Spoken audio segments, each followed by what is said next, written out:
സാന്ത്വനത്തിന്റെ നാളത്തെ എപ്പിസോഡിന്റെ പ്രമോ റിവ്യൂയിലേക്ക് എല്ലാവർക്കും സ്വാഗതം. അങ്ങനെ നമ്മുടെ അലോക് ആ കണ്ണോടുകൂടി തന്നെ വരുന്ന ആര്യനെ വശത്താക്കാന്ന് വിചാരിച്ചിട്ട് ആര്യന്റെ ഭാഗത്ത് വലിയ കുറ്റമൊന്നുമില്ലാത്ത രീതിയിൽ ആര്യനോട് സംസാരിക്കുന്നുണ്ട്. ബാലനെതിരെ നമുക്ക് കേസ് കൊടുക്കാന്നൊക്കെ പറഞ്ഞപ്പോൾ എന്തായാലും ആലോകിന്റെ ഉദ്ദേശം മനസ്സിലായിക്കൊണ്ട് തന്നെ നമ്മുടെ ആര്യൻ പറയുന്നുണ്ട്, ആ ശരിന് ഞാൻ ബാലനെതിരെ കേസ് കൊടുക്കാൻ പോണ്, ഗോമതി സ്റ്റോഴ്സ് ഞാൻ അടപ്പിക്കും എന്നൊക്കെ പറഞ്ഞ് ആര്യൻ നമ്മുടെ അലോകിനെ സുഖിപ്പിച്ച് തന്നെയാണ് വിടുന്നത്. അതിനുശേഷം അലോക് പോകും. പിന്നീട് ബാലന്റെ വീട് കാണിക്കുന്നുണ്ട്. ഗോമതിനെ വിഷമിച്ച് നിൽക്കുന്നൊക്കെ ഒരു ഭാഗമാണ് കാണിക്കുന്നത്. പിന്നീട് ആര്യൻ കടയിലേക്ക് ചെല്ലുന്നുണ്ട്. ബാലനായിട്ട് വഴക്കുണ്ടാക്കാൻ തന്നെയാണ് ചെല്ലുന്നത്.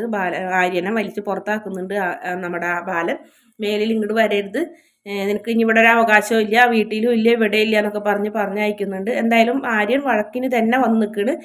ഒരു കണക്കിനാണ് നമ്മുടെ രാമേട്ടൻ ആര്യനെ വലിച്ച് പുറത്തേക്ക് പോകുന്നത്. വീഡിയോ ഇഷ്ടപ്പെടുകയാണെങ്കിൽ ചാനൽ ഒന്ന് സബ്സ്ക്രൈബ് ചെയ്യണേ.